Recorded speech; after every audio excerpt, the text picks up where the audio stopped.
ನೀತಿ ಸ್ವರೂಪನಾದ ಪರಮೋನ್ನತ ದೇವರ ಪರಿಶುದ್ಧವಾದ ಹೆಸರಿನಲ್ಲಿ ನಿಮ್ಮೆಲ್ಲರಿಗೂ ಸಮಗ್ರ ಸತ್ಯವೇದ ಅಧ್ಯಯನ ಕಾರ್ಯಕ್ರಮಕ್ಕೆ ಪ್ರೀತಿಯ ಸುಸ್ವಾಗತ.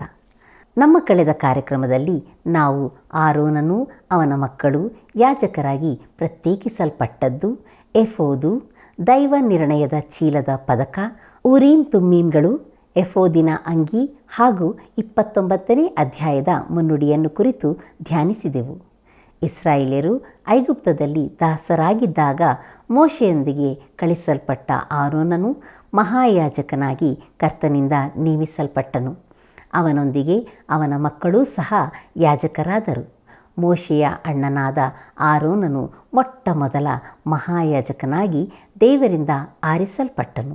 ಅವನ ಮಹಾಯಾಜಕ ಸೇವೆಗೆ ಅಗತ್ಯವಾಗಿರುವ ಎಫೋದು, ದೈವ ನಿರ್ಣಯದ ಚೀಲದ ಪದಕ, ಊರೀಮ್ ತುಮ್ಮೀಮ್ಗಳ ಕುರಿತು ಸುದೀರ್ಘ ವಿವರಣೆಯನ್ನು ನೋಡಿಕೊಂಡೆವು.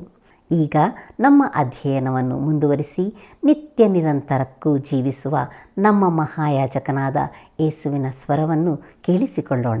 ಕರ್ತನಲ್ಲಿ ನನ್ನ ಪ್ರಿಯ ಸಹೋದರ ಸಹೋದರಿಯರೇ, ಮಾರ್ಗವೂ ಸತ್ಯವೂ ಜೀವವಾಗಿರುವ ಯೇಸು ಕ್ರಿಸ್ತನ ಅತೀ ಮಧುರವಾದ ನಾಮದಲ್ಲಿ ನಿಮ್ಮನ್ನು ಮತ್ತೊಂದು ಆವರ್ತಿ ವಂದಿಸುತ್ತಾ ಇಂದಿನ ಸತ್ಯವೇದ ಅಧ್ಯಯನಕ್ಕೆ ಬಹುಪ್ರೀತಿಯಿಂದ ಸ್ವಾಗತಿಸುತ್ತೇನೆ.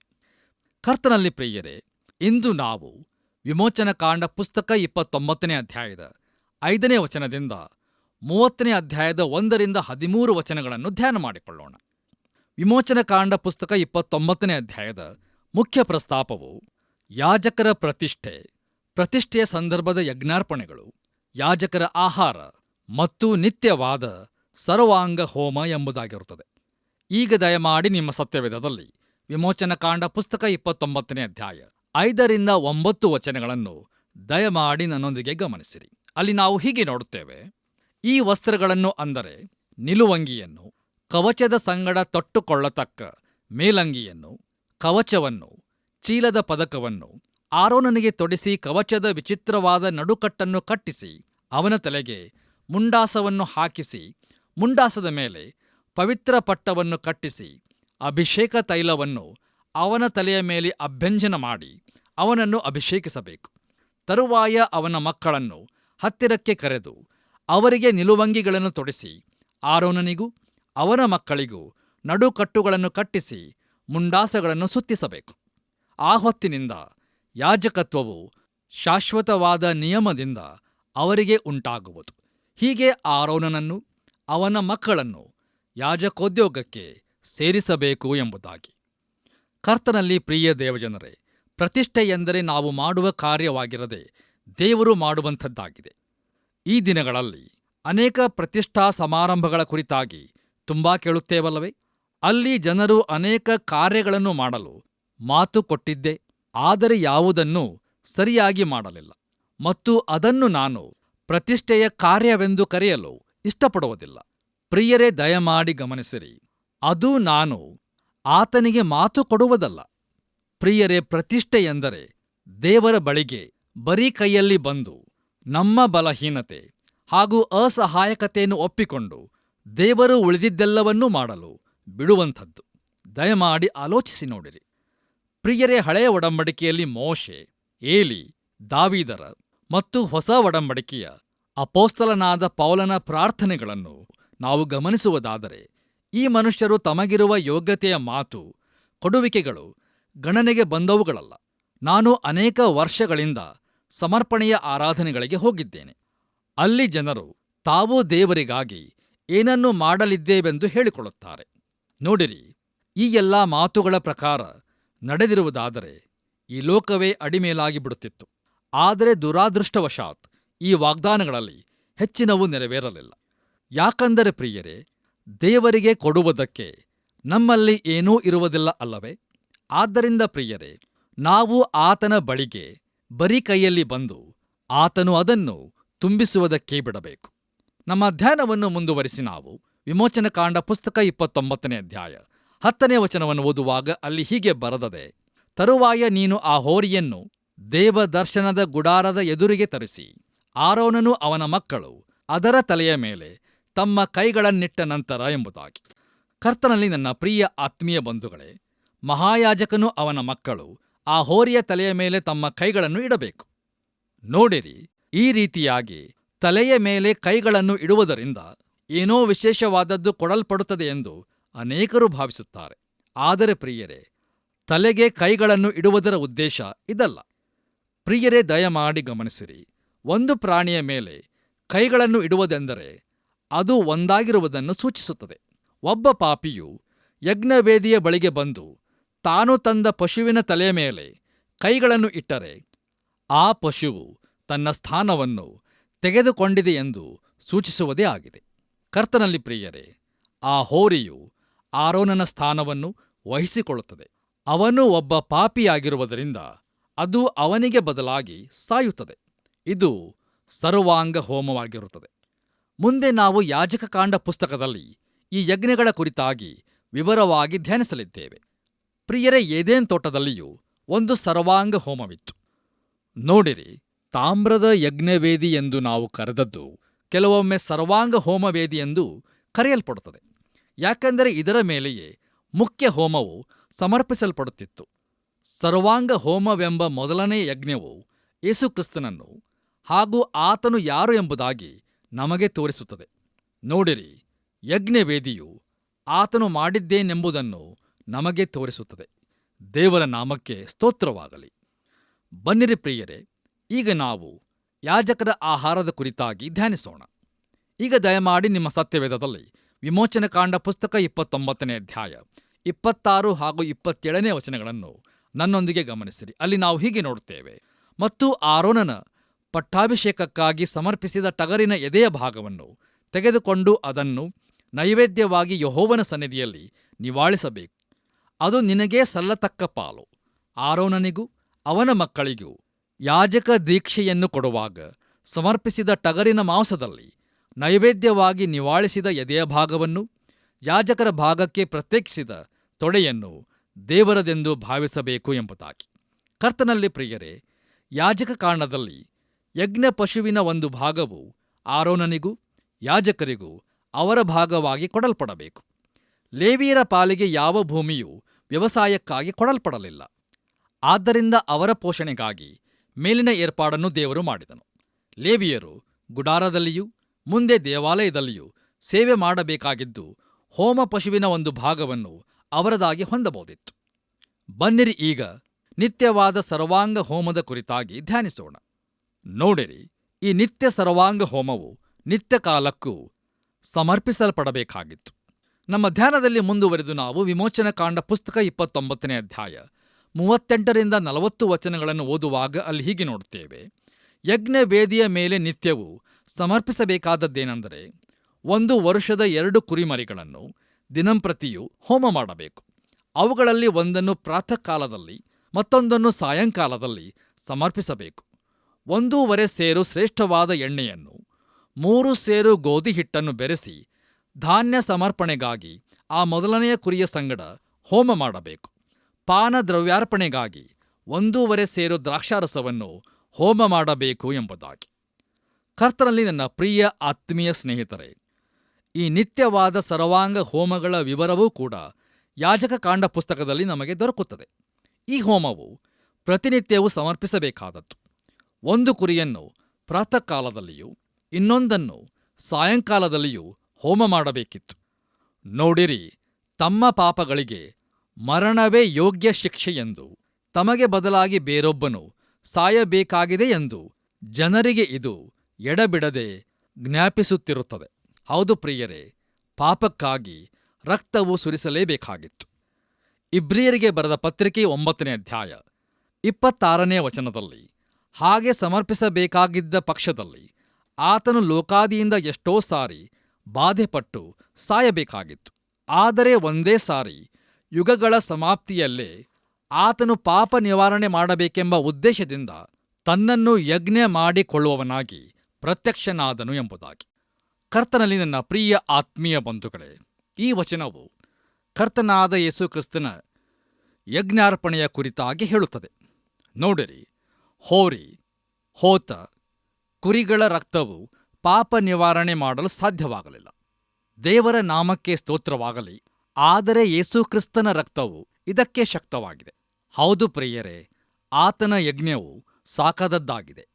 ನಮ್ಮ ಕರ್ತನಾದ ಯೇಸು ಕ್ರಿಸ್ತನು ಪಾಪವನ್ನು ಪೂರ್ತಿ ನಿವಾರಣೆ ಮಾಡಿದನು. ಆತನು ಒಂದೇ ಸಾರಿ ಸತ್ತನು.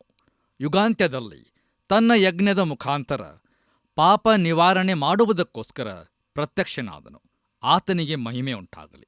ಇಲ್ಲಿಗೆ ಪ್ರಿಯರೇ, ವಿಮೋಚನಕಾಂಡ ಪುಸ್ತಕದ 29ನೇ ಅಧ್ಯಾಯದ ಧ್ಯಾನವು ಮುಕ್ತಾಯವಾಯಿತು. ಇಲ್ಲಿಯವರೆಗೂ ತಂದೆಯಾದ ದೇವರು ತನ್ನ ಆತ್ಮನ ಮೂಲಕ ನಮ್ಮನ್ನು ಮಾರ್ಗದರ್ಶಿಸಿ ನಡೆಸಿದ್ದಕ್ಕಾಗಿ ಆತನಿಗೆ ಸ್ತುತಿ ಸ್ತೋತ್ರಗಳನ್ನು ಸಲ್ಲಿಸುತ್ತಾ 30ನೇ ಅಧ್ಯಾಯದ ಕಡೆಗೆ ನಮ್ಮ ಗಮನವನ್ನು ಹರಿಸೋಣ. ಕರ್ತನಲ್ಲಿ ಪ್ರಿಯರೇ, ಈ 30ನೇ ಅಧ್ಯಾಯದ ಮುಖ್ಯ ಪ್ರಸ್ತಾಪವು ಧೂಪವೇದಿ. ಈಡು ಕೊಟ್ಟವನು ಆರಾಧಿಸಬಹುದು, ಶುದ್ಧೀಕರಿಸಲ್ಪಟ್ಟವನು ಆರಾಧಿಸಬಹುದು, ಅಭಿಷೇಕಿಸಲ್ಪಟ್ಟವನು ಆರಾಧಿಸಬಹುದು ಮತ್ತು ಧೂಪ ಎಂಬುದಾಗಿರುತ್ತದೆ. ಕರ್ತನಲ್ಲಿ ನನ್ನ ಪ್ರಿಯ ಸಹೋದರ ಸಹೋದರಿಯರೇ, ಇದು ಆರಾಧನೆಯ ವಿಶೇಷ ಅಧ್ಯಾಯವಾಗಿದೆ. ನಾವು ಗುಡಾರದ ಮೊದಲನೆಯ ಭಾಗವಾದ ಪರಿಶುದ್ಧ ಸ್ಥಳವನ್ನು ಸರಿಯಾಗಿ ನೋಡುವುದಾದರೆ ಅಲ್ಲಿ 3 ವಸ್ತುಗಳನ್ನು ಕಾಣಬಹುದು. ಇವೆಲ್ಲವೂ ಆರಾಧನೆಯನ್ನು ಸೂಚಿಸುತ್ತವೆ. ಈಗಾಗಲೇ ನಾವು ದೀಪಸ್ತಂಭ ಹಾಗೂ ರೊಟ್ಟಿಯ ಮೇಜು ಇವನ್ನು ನೋಡಿದ್ದೇವೆ. ಆದರೆ ಇಲ್ಲಿ ಒಂದು ವೇದಿಯೂ ಇದೆ. ಅದು ಧೂಪಾರತಿಯ ವೇದಿ.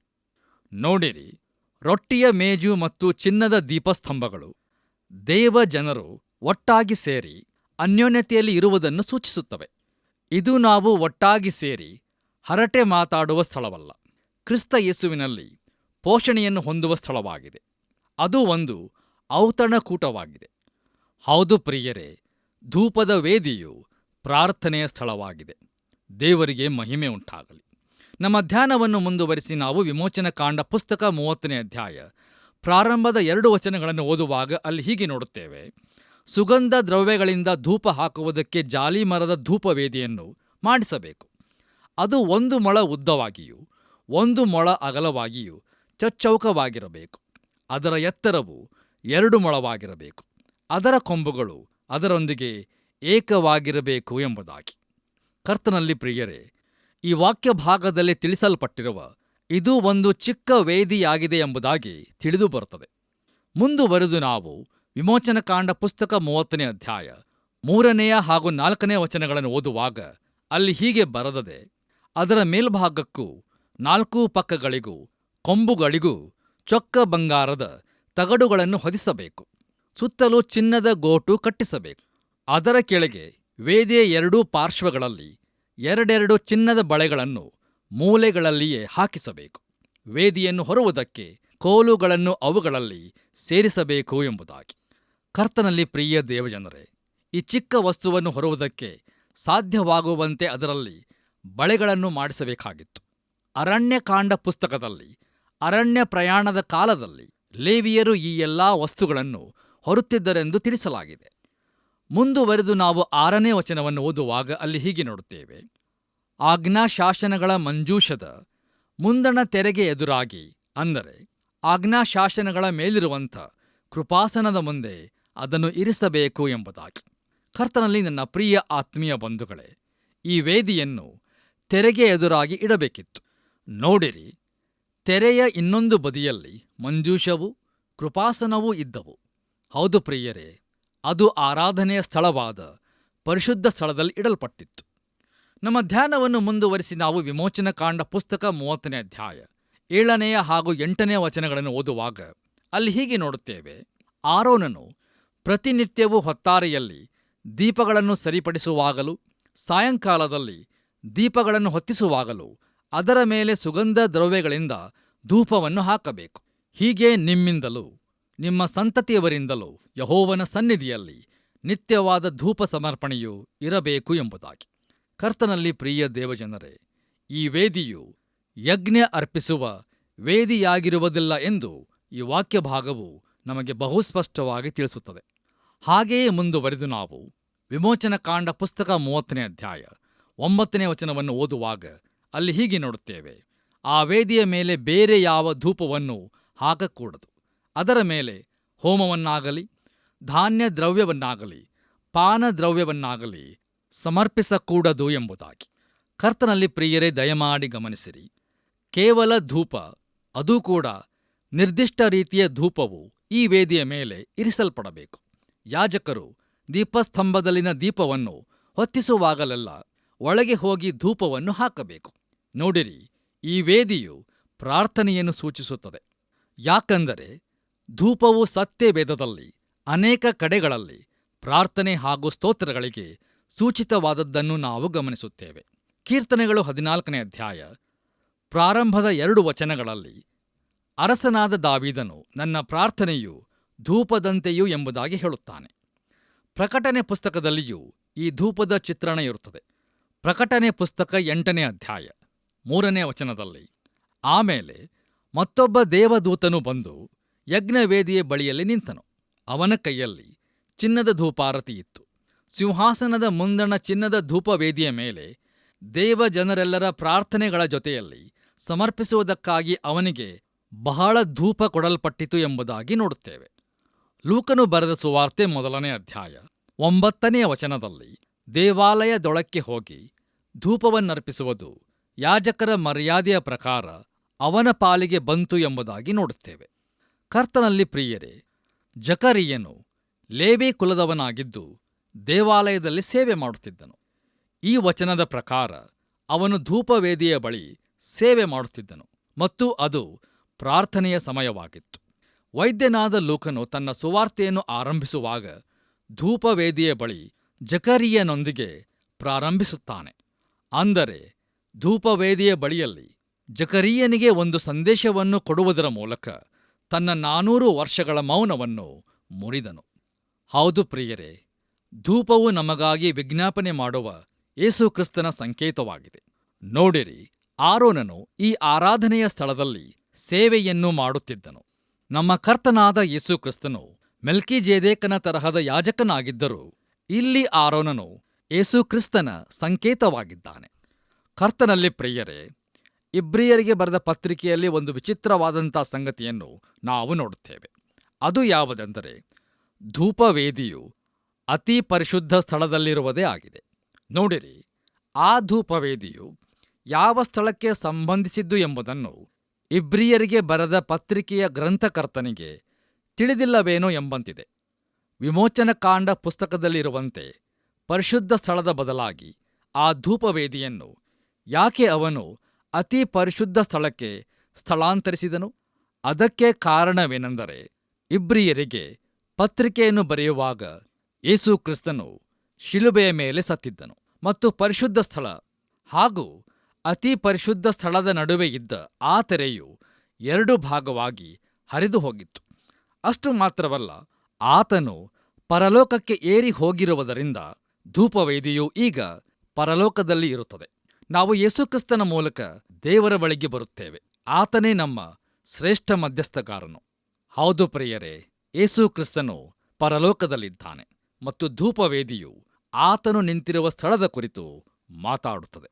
ಆದ್ದರಿಂದ ಪ್ರಿಯರೇ, ನಾವು ಪ್ರಾರ್ಥನೆಯೊಂದಿಗೆ ದೇವರ ಬಳಿಗೆ ಬರುವಾಗ ನಾವು ನಮ್ಮ ಕರ್ತನಾದ ಯೇಸುಕ್ರಿಸ್ತನ ಮುಖಾಂತರವೇ ಬರಬೇಕು.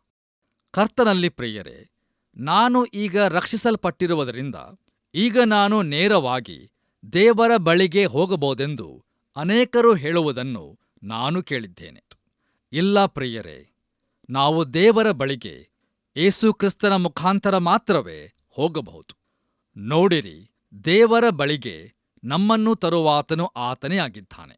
ಯೇಸುಕ್ರಿಸ್ತನು ಪರಲೋಕದಲ್ಲಿ ನಮಗಾಗಿ ಪ್ರಾರ್ಥಿಸುತ್ತಾ ಇದ್ದಾನೆ. ತಮ್ಮ ಮಹಾಯಾಜಕನು ಗುಡಾರದೊಳಗಿದ್ದು ಧೂಪವೇದಿಯ ಬಳಿ ತಮಗಾಗಿ ಪ್ರಾರ್ಥಿಸುತ್ತಾ ಇದ್ದಾನೆ ಎಂಬುದನ್ನು ತಿಳಿದುಕೊಳ್ಳುವುದು ಇಸ್ರಾಯೇಲರಿಗೆ ಎಂತಹ ಸಂತಸದ ವಿಚಾರವಲ್ಲವೇ? ಹೌದು ಪ್ರಿಯರೇ, ನಮ್ಮ ಶ್ರೇಷ್ಠ ಮಹಾಯಾಜಕನಾದ ಯೇಸು ಕ್ರಿಸ್ತನು ನಮಗಾಗಿ ತಂದೆಯ ಬಳಿಯಲ್ಲಿ ಪ್ರಾರ್ಥಿಸುತ್ತಾ ಇದ್ದಾನೆ ಎಂಬುದು ನಮಗೆ ಎಷ್ಟೊಂದು ಸಂತಸದ ವಿಚಾರ. ದೇವರ ನಾಮಕ್ಕೆ ಸ್ತೋತ್ರವಾಗಲಿ. ಕರ್ತನಲ್ಲಿ ಪ್ರಿಯ ದೇವಜನರೇ, ಯೇಸು ಕ್ರಿಸ್ತನು ಲೋಕಕ್ಕಾಗಿ ಪ್ರಾರ್ಥಿಸುತ್ತಾ ಇಲ್ಲ. ಇದು ನಿಮಗೆ ತಿಳಿದಿದೆಯೋ? ಯೋಹಾನನು ಬರೆದ ಸುವಾರ್ತೆ 17ನೇ ಅಧ್ಯಾಯ 9ನೇ ವಚನದಲ್ಲಿ ಯೇಸು ಕ್ರಿಸ್ತನು ತಾನೇ ಹೀಗೆ ಹೇಳಿದ್ದಾನೆ, ನಾನು ಇವರಿಗೋಸ್ಕರ ಕೇಳಿಕೊಳ್ಳುತ್ತೇನೆ, ಲೋಕಕ್ಕೋಸ್ಕರ ಕೇಳಿಕೊಳ್ಳದೆ ನೀನು ನನಗೆ ಕೊಟ್ಟವರಿಗೋಸ್ಕರವೇ ಕೇಳಿಕೊಳ್ಳುತ್ತೇನೆ, ನಿನ್ನವರಾಗಿದ್ದಾರೆ ಎಂಬುದಾಗಿ. ಪ್ರಿಯರೇ, ಈಗ ನೀವು ಆತನು ಲೋಕಕ್ಕಾಗಿ ಯಾಕೆ ಪ್ರಾರ್ಥಿಸುತ್ತಾ ಇಲ್ಲವೆಂದು ನೀವು ಕೇಳಬಹುದು. ನೋಡಿರಿ, ಯೇಸು ಕ್ರಿಸ್ತನು ಲೋಕಕ್ಕೋಸ್ಕರ ಸತ್ತನು ಮತ್ತು ಆತನನ್ನು ಅಂಗೀಕರಿಸುವವರಿಗೆ ಕ್ರಿಸ್ತನನ್ನು ದೊರಕುವಂತೆ ಪವಿತ್ರಾತ್ಮನು ಸಹಾಯ ಮಾಡುತ್ತಾನೆ. ಯೇಸು ಕ್ರಿಸ್ತನು ಲೋಕದ ಪಾಪಕ್ಕಾಗಿ ಸಾಯುವುದಕ್ಕಿಂತ ಹೆಚ್ಚಿನದೇನನ್ನೂ ಮಾಡಲು ಸಾಧ್ಯವಿಲ್ಲ. ತನ್ನನ್ನು ರಕ್ಷಕನನ್ನಾಗಿ ಅಂಗೀಕರಿಸಿದವರಿಗಾಗಿ ಪ್ರಾರ್ಥಿಸುವವನಾಗಿ ಆತನು ಈಗ ಪರಲೋಕದಲ್ಲಿದ್ದಾನೆ. ಆತನು ಇದನ್ನು ನೋಡುತ್ತಾನೆಂಬುದಕ್ಕಾಗಿ ನಾನು ಸಂತೋಷಪಡುತ್ತೇನೆ. ಯಾಕಂದರೆ ಪ್ರಿಯರೇ, ಅದಿಲ್ಲದಿರುತ್ತಿದ್ದರೆ ನಾವು ಈ ಲೋಕದಲ್ಲಿ ಹೆಚ್ಚಿನದೇನನ್ನೂ ಸಾಧಿಸಲು ಆಗುತ್ತಿರಲಿಲ್ಲ. ಹೌದು ಪ್ರಿಯರೇ, ನಮಗಾಗಿ ಪ್ರಾರ್ಥಿಸುವ ಶ್ರೇಷ್ಠ ಮಹಾಯಾಜಕನೊಬ್ಬನು ನಮಗಿರುವುದು ಎಂಥ ವಿಶೇಷವಾದಂಥ ಸಂಗತಿಯಾಗಿದೆಯಲ್ಲವೇ? ಪ್ರಿಯರೇ, ದಯಮಾಡಿ ಗಮನಿಸಿರಿ. ಏಸು ಯಾರಾಗಿದ್ದಾನೆ ಮತ್ತು ಆತನು ಕ್ರೂಜೆಯಲ್ಲಿ ನಮಗಾಗಿ ಏನು ಮಾಡಿದ್ದಾನೆ ಎಂಬುದಕ್ಕಾಗಿ ದೇವರು ನಮ್ಮ ಪ್ರಾರ್ಥನೆಗಳನ್ನು ಕೇಳುತ್ತಾನೆ. ಆತನ ನಾಮಕ್ಕೆ ಸ್ತೋತ್ರವಾಗಲಿ. ಎಫೆಸದವರಿಗೆ ಬರೆದ ಪತ್ರಿಕೆ 1ನೇ ಅಧ್ಯಾಯ 6ನೇ ವಚನದಲ್ಲಿ ನಾವು ಹೀಗೆ ನೋಡುತ್ತೇವೆ. ಆತನು ತನ್ನ ಕೃಪೆಯನ್ನು ಪ್ರಖ್ಯಾತಿಗೆ ತರಬೇಕೆಂದು ನಮ್ಮನ್ನು ಯೇಸು ಕ್ರಿಸ್ತನ ಮೂಲಕ ತನ್ನ ಪುತ್ರರನ್ನಾಗಿ ಸ್ವೀಕರಿಸುವುದಕ್ಕೆ ದಯಾಪೂರ್ವಕವಾದ ತನ್ನ ಚಿತ್ತಾನುಸಾರವಾಗಿ ಮೊದಲೇ ಸಂಕಲ್ಪ ಮಾಡಿದ್ದನು. ಈ ಕೃಪಾದಾನವು ಆತನ ಪ್ರಿಯನಲ್ಲಿಯೇ ನಮಗೆ ದೊರೆಯಿತು ಎಂಬುದಾಗಿ. ಹೌದು ಪ್ರಿಯರೇ, ಯೇಸು ಕ್ರಿಸ್ತನಿಗೋಸ್ಕರ ತಂದೆಯಾದ ದೇವರು ನಮ್ಮನ್ನು ತನ್ನ ಪ್ರಿಯನಲ್ಲಿ ಸ್ವೀಕರಿಸುತ್ತಾನೆ. ಮತ್ತಾಯನು ಬರೆದ ಸುವಾರ್ತೆ 17ನೇ ಅಧ್ಯಾಯ 5ನೇ ವಚನದಲ್ಲಿ, ಮಾರ್ಕನು ಬರೆದ ಸುವಾರ್ತೆ 9ನೇ ಅಧ್ಯಾಯ 7ನೇ ವಚನದಲ್ಲಿ ಹಾಗೂ ಲೂಕನು ಬರೆದ ಸುವಾರ್ತೆ 9ನೇ ಅಧ್ಯಾಯ 35ನೇ ವಚನಗಳಲ್ಲಿ ತಂದೆಯಾದ ದೇವರು ಈತನು ಪ್ರಿಯನಾಗಿರುವ ನನ್ನ ಮಗನು, ಈತನ ಮಾತನ್ನು ಕೇಳಿರಿ ಎಂಬುದಾಗಿ ಹೇಳಿರುವುದನ್ನು ನಾವು ನೋಡುತ್ತೇವೆ. ಹೌದು ಪ್ರಿಯರೇ, ನಾವು ಆತನ ಮಾತನ್ನು ಕೇಳುವುದು ಮಾತ್ರವಲ್ಲದೆ ಆತನ ಮೂಲಕವಾಗಿಯೇ ಪ್ರಾರ್ಥನೆ ಮಾಡಬೇಕು. ಯೋಹಾನನು ಬರೆದ ಸುವಾರ್ತೆ 14ನೇ ಅಧ್ಯಾಯ 4ನೇ ವಚನದಲ್ಲಿ, ನೀವು ನನ್ನ ಹೆಸರಿನಲ್ಲಿ ಏನಾದರೂ ಬೇಡಿಕೊಂಡರೆ ಅದನ್ನು ನೆರವೇರಿಸುವೆನು ಎಂದು ಯೇಸು ಕ್ರಿಸ್ತನು ತಾನೇ ಹೇಳಿದ್ದಾನೆ. ನೋಡಿರಿ ಪ್ರಿಯರೇ, ಆತ್ಮದಲ್ಲಿ ಪ್ರಾರ್ಥಿಸುವುದೆಂದರೆ ಇದೇ ಆಗಿದೆ. ಕರ್ತನಲ್ಲಿ ನನ್ನ ಪ್ರಿಯ ಆತ್ಮೀಯ ಸ್ನೇಹಿತರೆ, ಈ ವೇದಿಯು ಇತರ ವಸ್ತುಗಳಿಂದ ಪ್ರತ್ಯೇಕವಾಗಿರಿಸಲ್ಪಟ್ಟಿರುವುದನ್ನು ನಾವು ನೋಡಬಹುದು. ಯಾಜಕರು ಮಾತ್ರವೇ ಇಲ್ಲಿ ಆರಾಧಿಸಬಹುದು.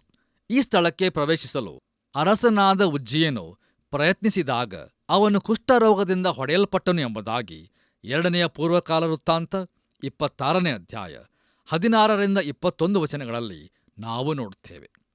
ಹೌದು ಪ್ರಿಯರೇ, ಯಾಜಕರು ಮಾತ್ರ ಪ್ರಾರ್ಥಿಸಬಹುದು ಮತ್ತು ಯೇಸು ಕ್ರಿಸ್ತನಲ್ಲಿ ಪ್ರತಿಯೊಬ್ಬ ವಿಶ್ವಾಸಿಯೂ ಯಾಜಕನೇ ಆಗಿದ್ದಾನೆ. ನೋಡಿರಿ, ಒಬ್ಬ ವ್ಯಕ್ತಿಯು ಪಾಪದ ಜೀವಿತವನ್ನು ಜೀವಿಸಿ ಯೇಸು ಕ್ರಿಸ್ತನನ್ನು ತಿರಸ್ಕರಿಸಿ ಕಷ್ಟ ತೊಂದರೆಗಳು ಬಂದಾಗ ಇಂತಹ ವ್ಯಕ್ತಿಯು ದೇವರೆದುರಿಗೆ ಮೊಣಕಾಲೂರಿ ಪ್ರಾರ್ಥಿಸಿದರೆ ಉತ್ತರ ದೊರಕುತ್ತದೆಂಬ ಸುಳ್ಳಾದ ಮಾತು ಈ ದಿನಗಳಲ್ಲಿ ತುಂಬಾ ಹರಡಿರುತ್ತದೆ. ಚಲನಚಿತ್ರಗಳಲ್ಲಿಯೂ ಸಹ ಹೀಗೆಯೇ ತೋರಿಸುತ್ತಾರೆ. ಅನೇಕ ಪ್ರಸಂಗಿಗಳು ಸಹ ಈ ರೀತಿಯಾಗಿ ಬೋಧಿಸುತ್ತಾರೆ. ಆದರೆ ಪ್ರಿಯರೇ, ದೇವರು ಈ ರೀತಿಯಾದ ಪ್ರಾರ್ಥನೆಗಳಿಗೆ ಉತ್ತರವನ್ನು ಕೊಡುವುದಿಲ್ಲ. ಇದರ ಕುರಿತಾಗಿ ನಾವು ಬಹಳ ಎಚ್ಚರದಿಂದ ಇರೋಣ. ಒಬ್ಬ ಪಾಪಿಯು ದೇವರಿಗೆ ಮಾಡಬಹುದಾದ ಒಂದೇ ಪ್ರಾರ್ಥನೆಯು, ದೇವರೇ, ಪಾಪಿಯಾದ ನನ್ನನ್ನು ಕರುಣಿಸು ಎಂಬುದಾಗಿದೆ. ಹೀಗೆ ನಾವು ಪ್ರಾರ್ಥಿಸುವಾಗ ದೇವರು ನಮ್ಮ ಪ್ರಾರ್ಥನೆಯನ್ನು ಕೇಳಿ ಆತನು ಉತ್ತರವನ್ನು ಕೊಡುತ್ತಾನೆ. ಆಗ ಕರ್ತನಲ್ಲಿ ಪ್ರಿಯರೇ, 8ನೇ ವಚನದಲ್ಲಿ ನಾವು ಈ ಧೂಪವು ಕರ್ತನೆದುರು ಸದಾಕಾಲವು ಅವರ ಎಲ್ಲಾ ಸಂತತಿಯವರಿಂದಲೂ ಹಾಕಲ್ಪಡಬೇಕೆಂಬುದಾಗಿ ನೋಡುತ್ತೇವೆ. ನೋಡಿರಿ, ದೇವರಿಗೆ ಸತತವಾದ ಸ್ತುತಿಯು ಸಲ್ಲಬೇಕು.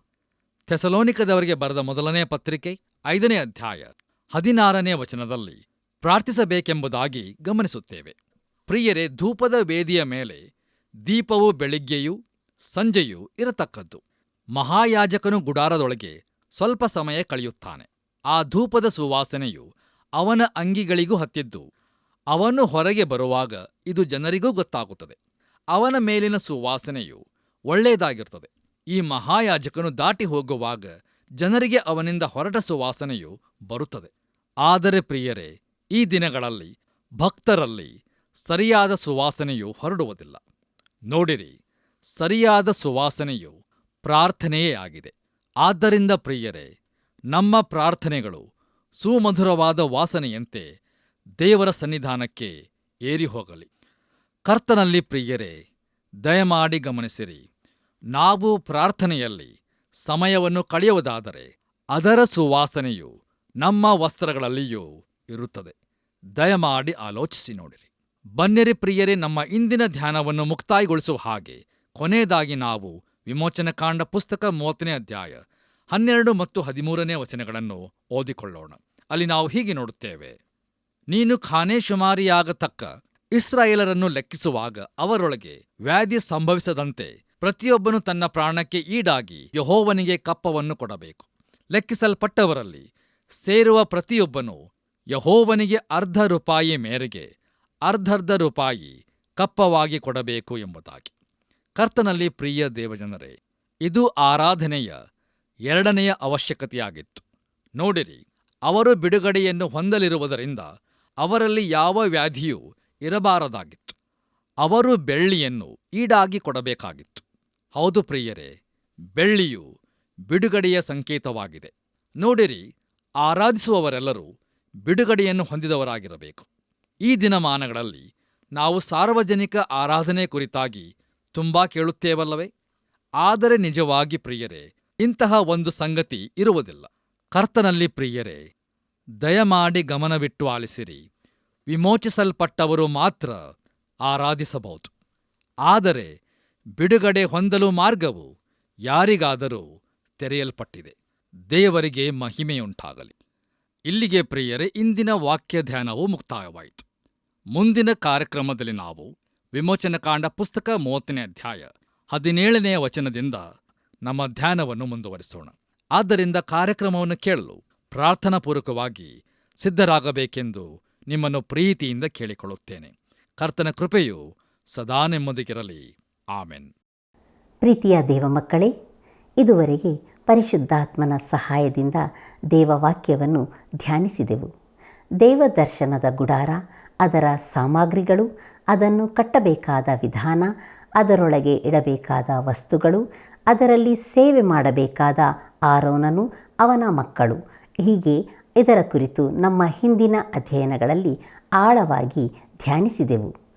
ದೇವರು ಇವುಗಳ ಬಗ್ಗೆ ಇಷ್ಟೊಂದು ವಿವರಣೆಯನ್ನು ನೀಡಿರುವುದನ್ನು ನೋಡುವಾಗ ಆತನು ಆರಾಧನೆಗೆ ಅತ್ಯಂತ ವಿಶೇಷವಾದ ಮಹತ್ವವನ್ನು ಕೊಡುತ್ತಾನೆ ಎಂಬುದು ನಮಗೆ ಸ್ಪಷ್ಟವಾಗಿ ಕಂಡುಬರುತ್ತದೆ. ದೇವರು ಆತ್ಮಸ್ವರೂಪನು. ನಾವು ಆತನನ್ನು ಆತ್ಮೀಯ ರೀತಿಯಲ್ಲಿ ಸತ್ಯಕ್ಕೆ ತಕ್ಕ ಹಾಗೆ ಆರಾಧಿಸಬೇಕೆಂದು ಆತನು ಬಯಸುತ್ತಾನೆ. ಆತ್ಮಸ್ವರೂಪನನ್ನು ಪವಿತ್ರಾತ್ಮ ಭರಿತರಾಗಿ ಆರಾಧಿಸೋಣ. ನಮ್ಮ ದೈನಂದಿನ ಜೀವಿತವನ್ನೇ ಒಂದು ಆರಾಧನೆಯಾಗಿ ಮಾರ್ಪಡಿಸೋಣ. ಹೀಗಾಗುವಂತೆ ಪರಿಶುದ್ಧಾತ್ಮನ ನಡೆಸುವಿಕೆ ನಿಮ್ಮೆಲ್ಲರೊಂದಿಗೆ ಇರಲಿ.